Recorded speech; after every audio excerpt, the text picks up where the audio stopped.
Good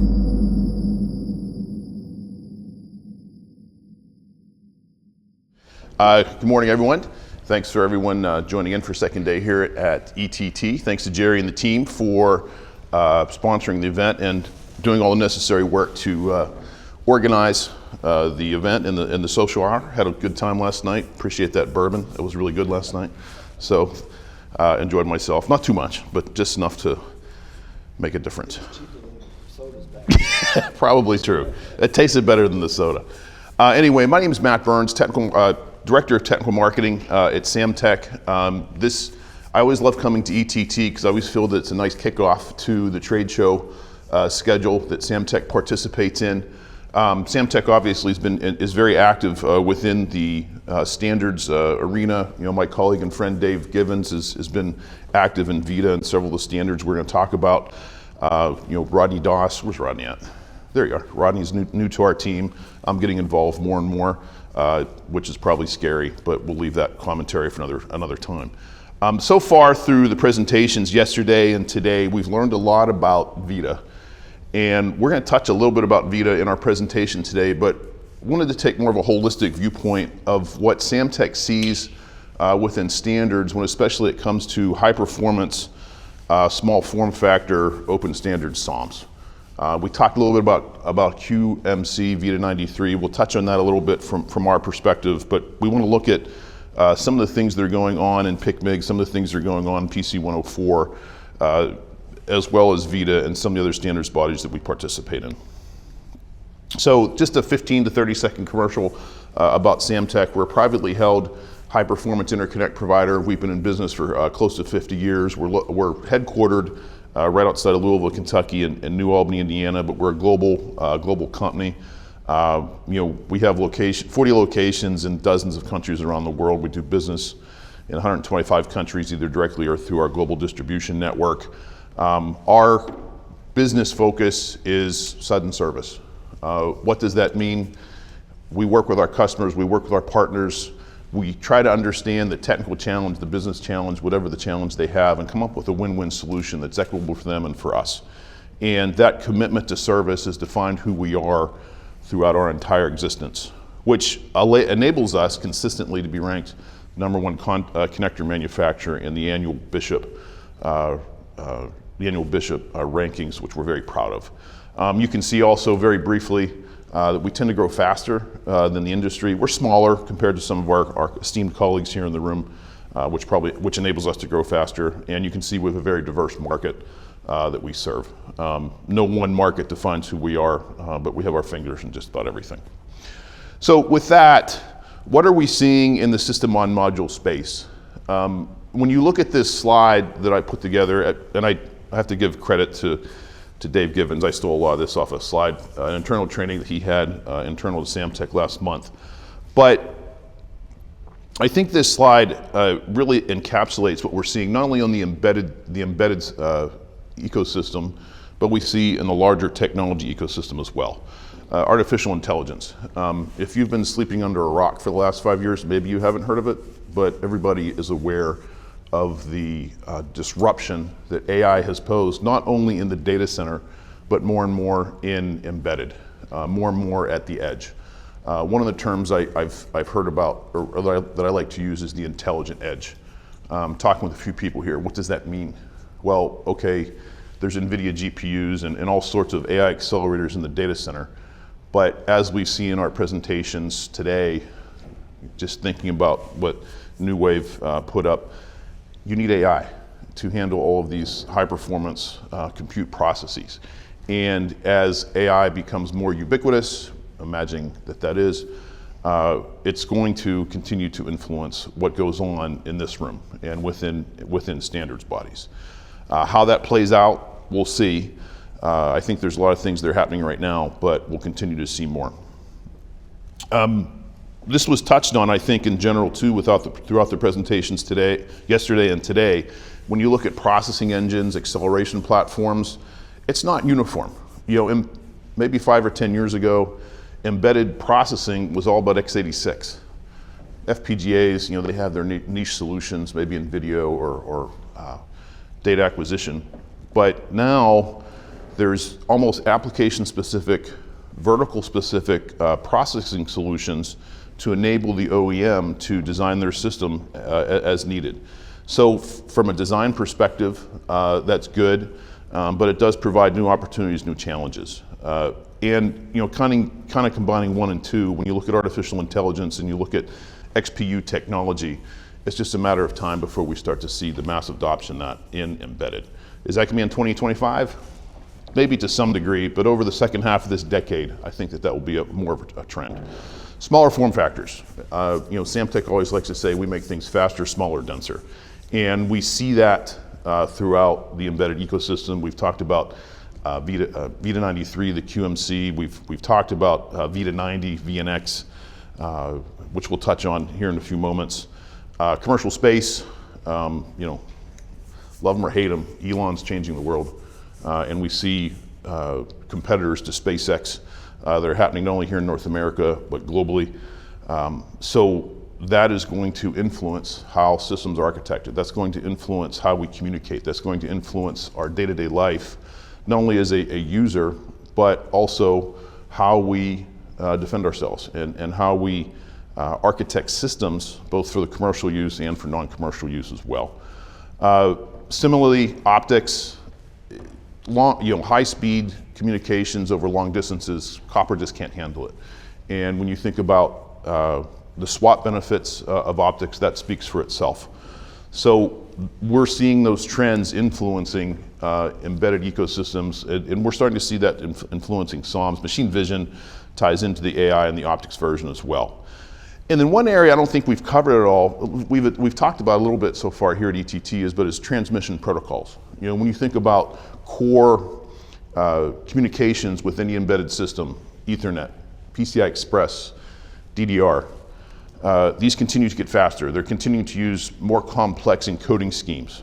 The journey from NRZ to PAM4 in embedded is something that the industry is starting to get their heads wrapped around. And it's becoming reality within standards bodies. So these are just some high overarching trends that we've noticed and that's influencing how we go to market in terms of standards and the like. And we just wanted to share that as well. So just getting a little bit more detail. I want to make sure I'm like Ethan. I want to go over time. But just in case, I talk a lot, Jerry. I get comfortable here up on stage. I start talking about a topic too much and I lose time. So anyway, so starting off with transmission protocols. One of the most important ones within any industry, and whether that's data center, commercial, semiconductor, datacom, embedded, PCI Express.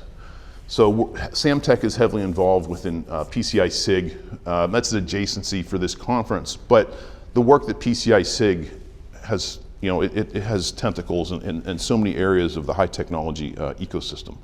So what's new with PCI SIG? If you haven't heard about it, the new PCI 7 base specification should be released late Q1, early Q2, sometime during the first half of the year. Why is that important? Well, PCI SIG has committed to doubling the performance of PCI Express technology roughly every 2 to 3 years. And if you look at the graph there on the right, they've been pretty consistent over the lifetime of the organization from the advent of PCI to when PCIe got adopted to where we are now. So recent history, the PCI 6.0, PCI Express 6.0 base spec was released in 2022. So again, that doubling of performance in 2025 will again fall along with that goal. Some of the other key features with PCI 7, PCI 6 was really the first PCI Express protocol that used PAM4 encoding. That same encoding is going to be used with PCI 7 to get to 128 gigabit per second PAM4. When you look at that on a by 16 configuration, that supports up to 512 gigabytes bidirectionally. That's just raw, pure speed that can be used in any type of embedded system. We talked about the PAM4 signaling. Obviously, that requires a lot of signal integrity. We're not getting into that detail here because we only have the one slide talking about PCI Express. A lot of this is being driven by data center AI for low latency, high reliability targets. With PCI 5, especially with PCI 6, There's a new technology called FLIT, which allows, FLIT mode, and low power modes, which helps to make transmitting PCI Express more power efficient within AI data center embedded solutions. And then as always with PCI 7, backwards compatibility with previous versions of PCIe technology. Now, some of you may be asking, why are you talking about PCIe 7? That's going to be adopted in the data center. That's true, but we're already starting to see PCI 6 within open standards. So I tend to think, in my mind, from Samtec's perspective, data center AI is always the leading edge in terms of channel performance because it's necessary for what we're seeing in the industry. Embedded's about a generation behind. And as the faster technology goes, the difference between where the AI ecosystem and the embedded ecosystem is getting smaller and smaller. So while it's exciting to me, seeing PCI 6 and embedded technologies, PCI 5 obviously has been talked about throughout the event. It's also can be a little technologically scary because the signal integrity that's required to make this stuff work is not simple. Doesn't mean you can't do it, but our team, our colleagues at TE, talked about how hard it is.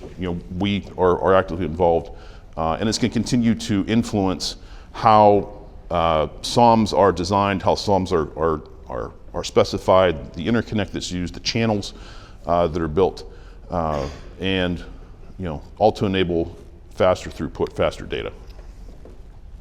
So one of the areas where we're seeing this is just a one-slide update on where PICMG COM-HPC is. One of the biggest efforts that's ongoing within PICMG right now is the new 1.3 specification that's in standards right now. For those of you that are not familiar with COM-HPC, this is the spiritual successor to COM-E. COM-Express is not going anywhere. It's the workhorse of embedded computing. It was recently updated last year or 23 to get up to PCI Gen 4 speeds.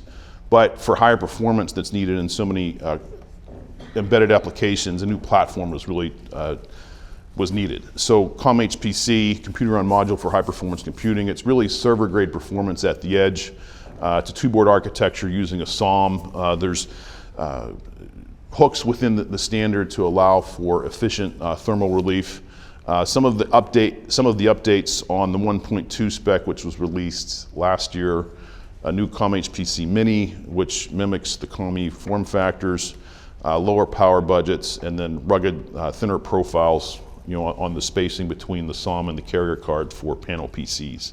For 1.3, the biggest design effort right now is showing how to make the signal integrity work for PCI 6.0. It's going to work. We'll make it work. And then there's some ruggedization features that have gone into the spec. There's obviously more detail we'll share publicly once the spec is released, hopefully later this year. Related to PICMG, another embedded standards body that's taking on more importance within the COM and SOM space is SGeT. SGeT's been around for a long time. Some of their popular platforms, Q7 came out, I think it was 2008, focused on x86. SMART came out 2012. OSM, the open standard module, kind of revolutionized embedded modules using the solder on module technology. That's been around for about 5 years now. Each of these respective form factors continue to influence and continue to play a crucial role within embedded ecosystems. But a question comes up, like, okay, I've got a specific platform for x86, Q7. I've got a specific platform for ARM-based solutions, SMART. I've got something that's targeting SoCs, OSM. What about FPGAs? If you look at FPGA-based SoMs right now, there are several de facto standards. There's nothing within the industry that's a commonality across FPGA vendors or across the board manufacturers. So SGeT last year started a new effort that they call the Harmonized FPGA Module, or HFM. Before anyone asks where the name Harmonized FPGA Module comes up, I didn't come up with it. My apologies. We're working on it. But the whole reason, it actually makes sense when you dig into why the name was come up. When you look across the FPGA ecosystem, whether it's AMD or Altera or Microchip or some of the others, Lattice, some of the other solution providers, there's typically low end, mid end, high end.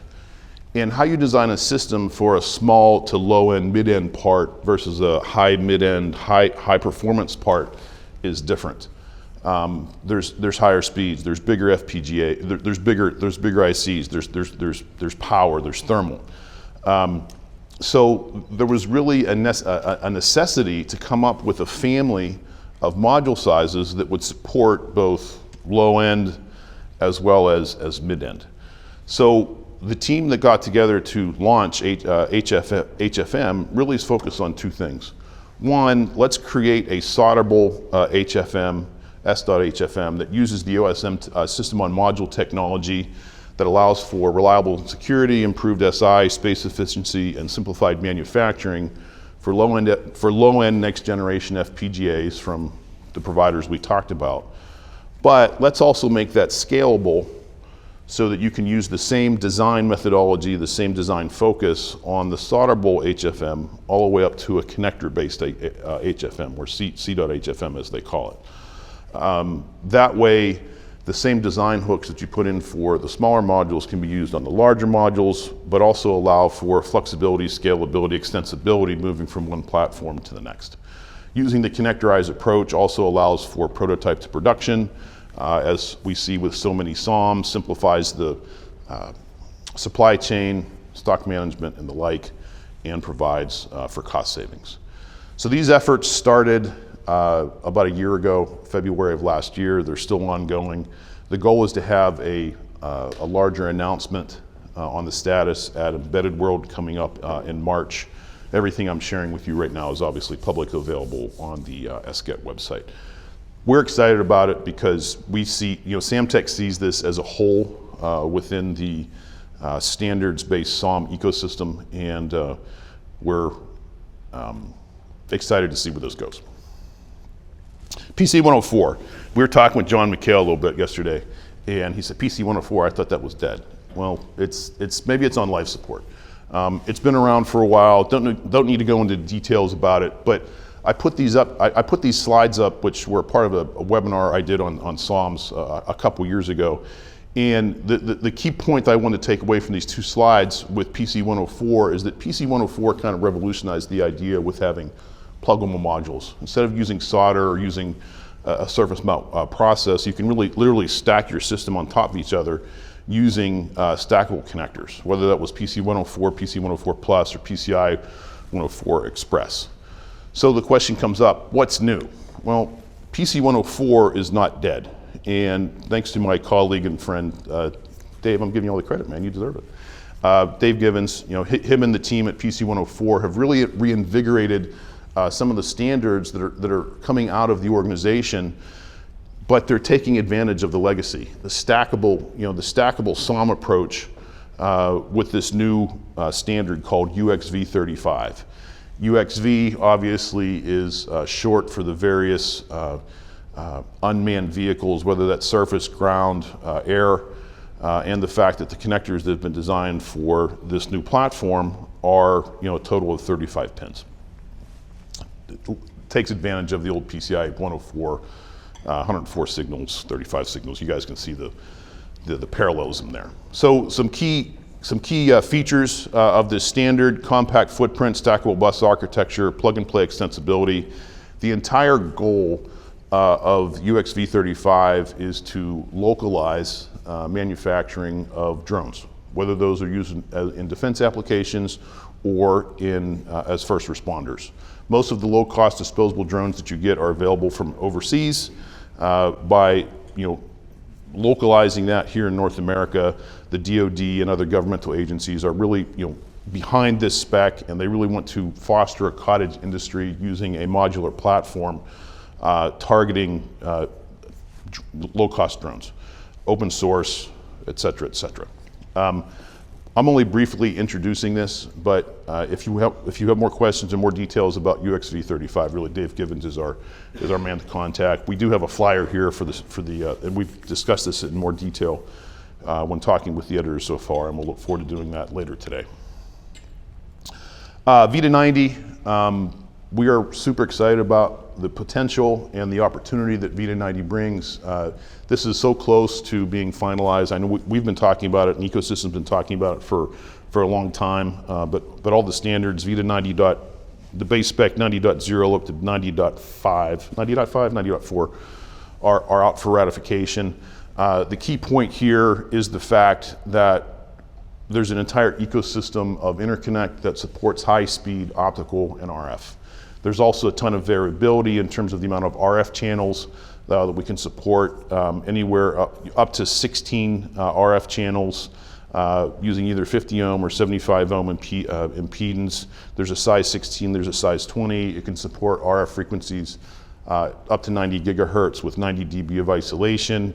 The MT ferrules that are in here can support data rates of 56 gigabit or 112 gigabit per lane. So you can really mix and match the entire ecosystem to fit anything that's needed, especially using a 5-inch common launch tube deployment that VNX is ideally suited for. VNX Plus. This illustration also shows the aperture options that we have, again showing the RF interconnect options and the optical apertures as well. We talked about VITA 93 QMC. Samtec was thankful to be chosen as the interconnect there. Why was Samtec interconnect chosen?